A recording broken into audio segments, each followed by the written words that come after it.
intens investigasi. Di tengah proses persidangan gugatan hak asuh anak Ruben Onsu dan Sarwenda, berbagai hal terkait kehidupan keduanya pasca perceraian pun tak luput dari perhatian publik. Salah satunya mengenai persoalan harta gono gini. Menanggapi hal tersebut, kuasa hukum Ruben Onsu, Minola Sebayang, turut memberikan penjelasannya terkait kewajiban yang muncul selama masa perkawinan. Menurutnya, segala bentuk harta maupun kewajiban bersama, termasuk rumah yang masih dalam status kredit pemilikan rumah atau KPR dan kewajiban lainnya, secara hukum pada dasarnya menjadi tanggung jawab bersama. Sebab hal tersebut merupakan bagian dari kewajiban atau utang yang timbul selama berlangsungnya pernikahan. Minola Sebayang juga menegaskan bahwa perceraian tidak serta-merta menghilangkan kewajiban tersebut. Meski hubungan suami dan istri telah berakhir, kewajiban yang muncul dalam masa perkawinan tetap harus diselesaikan oleh kedua belah pihak sesuai dengan tanggung jawab masing-masing. Namun, jika pada akhirnya diklaim jadi tanggung jawab Ruben Onsu, lantas benarkah Ruben Onsu pilih mengalah soal harta gono gini dan rela tanggung semua kewajiban? Benarkah juga Minola Sebayang menegaskan, jangan menjadikan kebaikan Ruben Onsu tersebut jadi senjata untuk merendahkan dan memojokkan host kondang itu? Pemirsa, bersama intens investigasi kami hadirkan kabar terkini, terpercaya, dan teraktual. Tetapi sebelumnya, jangan lupa untuk like, subscribe, dan juga share channel YouTube ini.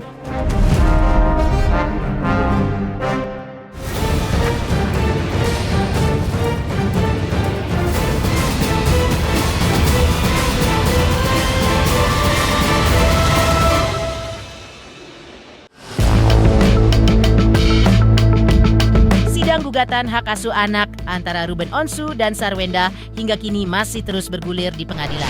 Di tengah proses hukum tersebut, persoalan harta gono gini yang dimiliki selama pernikahan keduanya juga masih menjadi perhatian publik.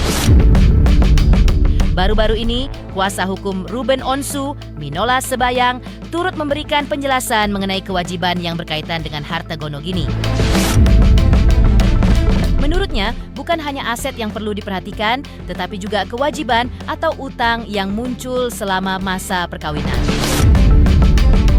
Ia pun menegaskan bahwa perceraian tidak serta-merta menghapus kewajiban yang telah ada sebelumnya. Meski hubungan suami istri telah berakhir, utang yang menjadi bagian dari kehidupan rumah tangga tetap harus diselesaikan sesuai dengan tanggung jawab masing-masing. Karena itu, menurutnya, yang menjadi hal penting adalah bagaimana kedua belah pihak dapat mengambil sikap dan bertanggung jawab untuk menyelesaikan kewajiban tersebut. Dengan demikian, persoalan harta gono gini bukan hanya berbicara mengenai pembagian aset, tetapi juga tentang penyelesaian tanggungan yang ada selama pernikahan. Ya, jadi seperti yang kita ketahui bersama, ya, bahwa harta gono gini itu kan adalah harta yang ada selama perkawinan, dan dalam perkawinan tersebut tidak ada yang namanya perjanjian pranikah. Karena kalau ada perjanjian pranikah itu juga nggak ada harta gono gini. Jadi harta gono gini itu kan lebih pada percampuran harta kekayaan. Nah, jika terjadi perceraian itu normalnya secara hukum kan harta gono gini ini langsung dibagi dua gitu ya, setengah ya, 50-50. Nah, lalu pertanyaannya kan adalah bagaimana kalau selama perkawinan itu bukan hanya harta yang ada, tapi juga ada kewajiban. Ya, kewajiban itu bisa saja dalam bentuk KPR, ya, atau pembelian sesuatu untuk kepentingan bersama, dan kemudian dua-dua mengetahui ada kewajiban itu, kan begitu ya, hutang selama perkawinan. Ya, normalnya secara aturan dan secara kepatutan kan itu juga harusnya menjadi tanggung jawab berdua, kan gitu. Itu yang ingin saya sampaikan dalam postingan saya. Namun dalam kasus Ruben Onsu sendiri, Minola Sebayang menyoroti adanya ketentuan setelah perceraian Ruben dengan Sarwenda yang tertuang dalam ketetapan Akta nomor 39. Menurutnya, dalam ketetapan tersebut kewajiban yang ada justru hanya dibebankan kepada kliennya, Ruben Onsu. Ia menilai kondisi tersebut sebenarnya terasa kurang adil Meski demikian, ia menegaskan bahwa Ruben Onsu bukan sosok yang gemar mempermasalahkan keadaan atau membuat persoalan menjadi semakin rumit. Menurutnya, Ruben Onsu selama ini memilih untuk mengiyakan berbagai hal selama persoalan yang dihadapi dapat segera diselesaikan dan tidak menimbulkan konflik berkepanjangan. Bagi ayah 3 anak itu, ketenangan dan penyelesaian masalah menjadi hal yang lebih penting daripada terus memperdebatkan sesuatu. Lebih lanjut, Minola Sebayang juga mengingatkan publik agar persoalan tersebut tidak dijadikan senjata untuk membuli, merendahkan, ataupun memojokkan Ruben Onsu. Ia pun berharap segala persoalan yang tengah dihadapi kliennya dapat disikapi secara bijak tanpa adanya serangan pribadi yang justru memperkeruh keadaan. Tapi kalau khusus yang berkaitan dengan masalah kasusnya Ruben Onsu, kalau kita bicara mengenai masalah Akta 39 ya, karena kan banyak juga nih para netizen ini bicara tentang harta gunung ini kan gitu ya. Terus juga bicara tentang kewajiban hutang di bank kan begitu ya. Nah, jadi saya sudah berulang kali mengatakan bahwa kewajiban hutang di bank itu adalah menjadi kewajiban bersama karena itu hutang yang ada dalam perkawinan. Dan di dalam akta notaris di akad kredit juga dua-duanya membubuhkan tanda tangan. Jadi tidak ada artinya itu pinjaman itu yang tidak diketahui dan disetujui oleh kedua belah pihak. Nah, jadi oleh karena itu ini harus dilihat sebagai kewajiban bersama yang lahir selama perkawinan. Nah, bagaimana kalau telah terjadi perceraian? Kalau telah terjadi perceraian ya harusnya kewajiban itu juga menjadi tanggung jawab bersama.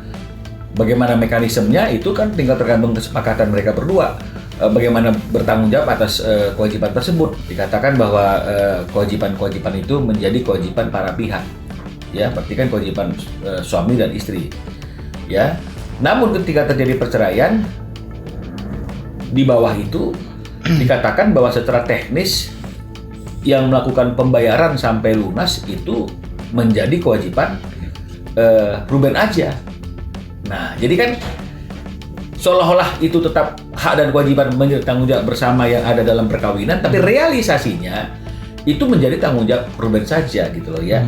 Ini kan sesuatu yang tidak fair sebenarnya. Nah, namun kembali lagi yang saya katakan bahwa itulah bukti bahwa Ruben itu dari dulu itu memang orangnya nggak suka ribet ya. Jadi dia iya aja lah, yang penting cepat selesai dan tidak menimbulkan permasalahan yang panjang. Ya, maunya seperti itu. Tapi kalau faktanya akhirnya terjadi hal yang seperti ini kan sama-sama situasi yang mungkin tidak diprediksi juga oleh Ruben Onsu kan begitu. Tapi janganlah artinya karena kebaikan hatinya Ruben yang dia nggak mau ribet ya, semuanya diiyain gitu ya, walaupun mungkin nggak sesuai dengan kata hatinya, nggak sesuai dengan aturan, dan kemudian dia juga nggak pernah berpikir ini akan menjadi sesuatu yang seperti apa yang hari ini. Jangan juga kita menjadikan hal itu menjadi senjata kita untuk membuli Ruben, untuk merendahkan Ruben, untuk memojokkan Ruben gitu loh. Seharusnya orang yang paling tidak punya hati nurani adalah orang yang hanya memberikan kewajiban kepada pihak yang lainnya dan hanya ingin mengambil haknya. Minola Sebayang kemudian mengungkapkan bahwa persoalan aset pasca perpisahan Ruben Onsu dan Sarwenda ternyata masih menyisakan sejumlah persoalan.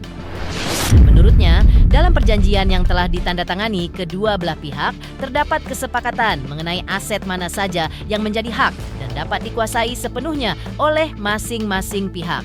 Namun, kesepakatan tersebut disebut belum terrealisasi dengan baik. Ketika Ruben Onsu meminta aset yang sebelumnya telah disepakati menjadi haknya, aset tersebut disebut belum diberikan. Kondisi itu pun, menurut Minola Sebayang, membuat Ruben Onsu harus menanggung kewajiban yang semakin besar dan menutup sejumlah beban finansial yang ada.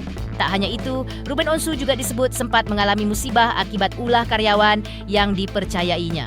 Meski persoalan tersebut telah diproses secara hukum, Minola Sebayang menilai proses hukum itu tidak serta-merta mengembalikan uang yang telah hilang.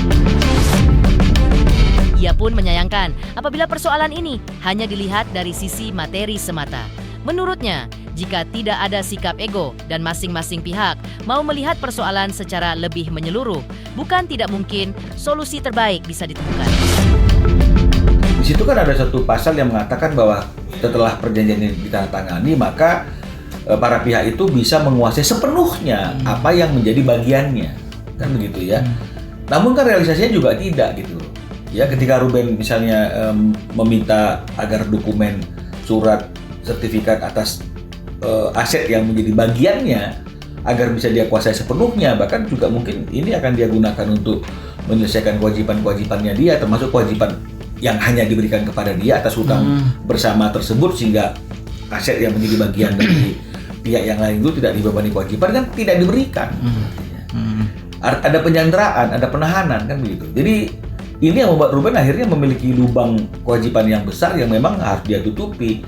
Apalagi dia ada musibah karena adanya kondisi karyawan yang dia percaya melakukan penipuan ya, kecurangan gitu ya, dan ada proses secara hukum, tapi kan tidak mengembalikan uang-uang yang hilang itu. Nah, jadi ya pasti kecewa dong, karena andaikan misalnya semua itu tidak ditangani, tidak ada orang yang ego gitu ya, yang melihatnya semuanya secara material saja, materi saja, kan mungkin akhirnya pasti akan ada solusi.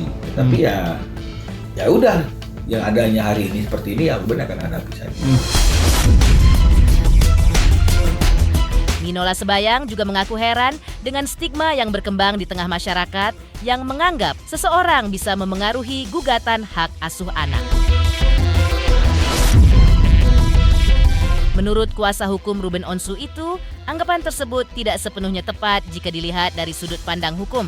Minola Sebayang menilai yang disandang seseorang tidak serta-merta menjadi penentu dalam proses persidangan terkait hak asuh anak. Sebab perkara hukum yang berkaitan dengan dugaan tindak pidana dan gugatan hak asuh anak merupakan persoalan yang berbeda dan memiliki pertimbangan masing-masing. Karena itu, Minola Sebayang merasa heran ketika banyak pihak di luar sana mengaitkan status dengan kemungkinan seseorang kehilangan hak atau kesempatan dalam memperjuangkan hak asuh anak. Ia pun menegaskan bahwa dalam perkara hak asuh, kepentingan dan kondisi terbaik bagi anak menjadi salah satu hal yang penting untuk dipertimbangkan. Sehingga tidak bisa serta-merta sebuah stigma yang berkembang di masyarakat dijadikan dasar untuk menyimpulkan hasil dari sebuah gugatan. Ya, saya heran gitu ya. Kenapa harus ada pendapat seperti itu? Ingat, hukum itu artinya tergantung bagaimana argumentasi orang melihat dan kacamata melihatnya. Jadi tidak artinya itu karena dia tersangka langsung kemudian ada mempengaruhi secara konsentrasi ya, mempengaruhi secara fokus iya.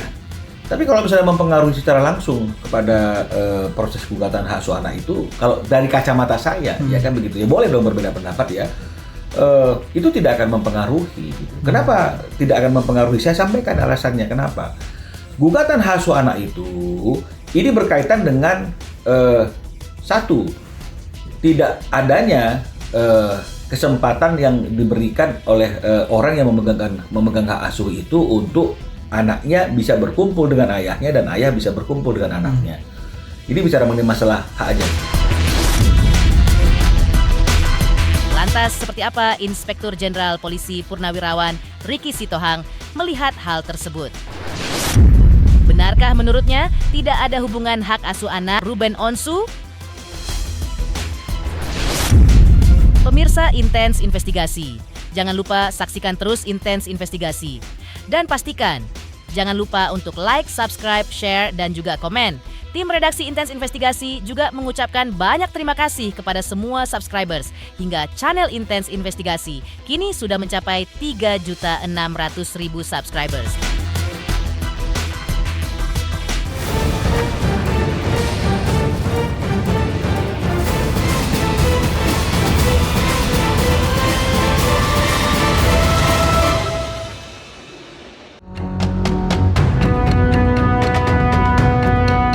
Polemik yang dialami Ruben Onsu terkait dugaan penipuan dan penggelapan hingga membuat dirinya menyandang status ini menjadi sorotan publik.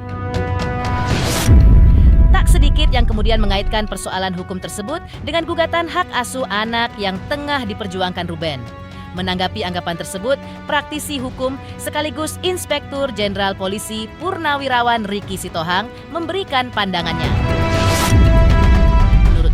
persoalan pidana yang dihadapi seorang orang tua tidak serta-merta berkaitan dengan haknya dalam urusan pengasuhan anak.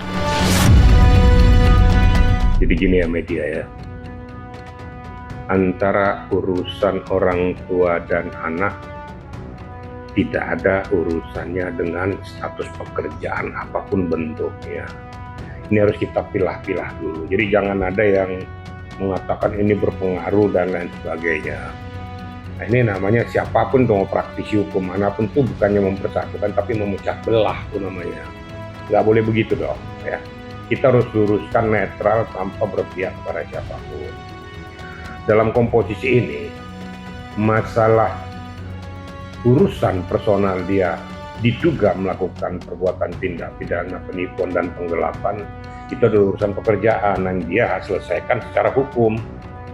Baik itu pidana, mungkin juga bisa lari ke arah perdata, tergantung situasional. Kan 372, 378 ini beda-beda tipis tuh. Jadi benang merahnya itu pidana dan perdata. Kalau diselesaikan bisa masuk ke perdata sepanjang kedua belah pihak bisa menyelesaikan secara kekeluargaan. Tapi tetap aja muaranya juga kepada penyidik untuk menyelesaikan. Itulah dalam bentuk retroaktif justice. Tapi itu kan urusan mereka. Upaya mediasi yang ditempuh Ruben Onsu dalam perkara dugaan penipuan dan penggelapan rupanya turut mendapat sorotan dari praktisi hukum Inspektur Jenderal Polisi Purnawirawan Riki Sitohang. Menurutnya, langkah untuk mencari jalan damai antara kedua belah pihak merupakan sesuatu yang sah untuk dilakukan. Namun, ia menjelaskan bahwa kesepakatan perdamaian tersebut sebaiknya dituangkan secara resmi dalam sebuah perjanjian dan diserahkan kepada penyidik. Dengan begitu, proses mediasi yang dilakukan kedua belah pihak dapat menjadi bagian dari pertimbangan dalam penanganan perkara yang tengah berjalan. Meski begitu, upaya mediasi tetap harus mengikuti prosedur hukum yang berlaku. Pasalnya, keputusan terkait kelanjutan proses hukum tetap berada dalam kewenangan aparat penegak hukum sesuai dengan ketentuan yang berlaku. Nah, jadi begini ya, saya luruskan masalah. Kalau memang kedua belah pihak atau para pihak bersepakat menyelesaikan secara kekeluargaan, itu sah-sah saja. Apalagi ada niat baik daripada si pelapor, tidak ada niat untuk memenjarakan Ruben Onsu. Ruben Onsu juga tidak punya niat untuk tidak membayar lagi supaya segera diselesaikan secara kekeluargaan. Namun ada baiknya. Semuanya itu harus dituangkan di dalam ikatan perjanjian para pihak yang ditandatangani di atas kertas materai. Kedua belah pihak menyepakati bahwa semua ini diselesaikan secara kekeluargaan dengan ada beberapa butir-butir yang mengikat di dalamnya untuk menguatkan penyelesaian secara kekeluargaan. Setelah ini baru mereka melaporkan kepada penyidik bahwa kami telah melakukan retroaktif justice. Jadi tidak bisa ujuk-ujuk mereka udah selesai kasusnya, nggak bisa. Karena kan kasusnya masih di penyidik, masih tertunggak kan, belum tuntas. Harus dilaporkan ke penyidik, mereka RG, baru kalau memang itu dibuatkan satu berita acara nanti, baru di SP3 kan, dihentikan penyidikannya karena sudah diselesaikan oleh kedua belah pihak dan itu tetap dilindungi oleh undang-undang. Ada ketentuan undang-undang yang mengatur itu. Selanjutnya, selain itu, momen haru kembali dibagikan Ruben Onsu melalui media sosial. Ia mengunggah sebuah video kenangan yang memperlihatkan kedekatannya dengan sang putri Tania saat masih kecil. Benarkah unggahannya itu terasa lebih emosional di tengah Ruben yang sedang berjuang untuk hak asuh anak-anaknya?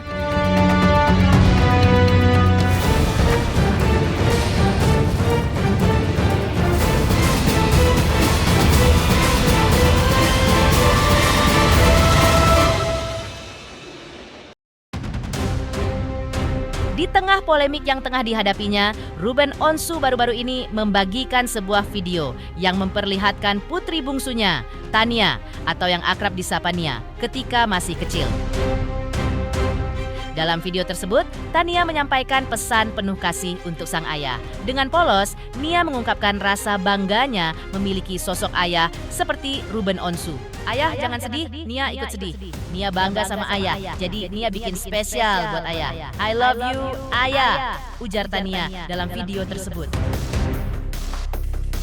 Momen sederhana itu pun tampak begitu berarti bagi Ruben.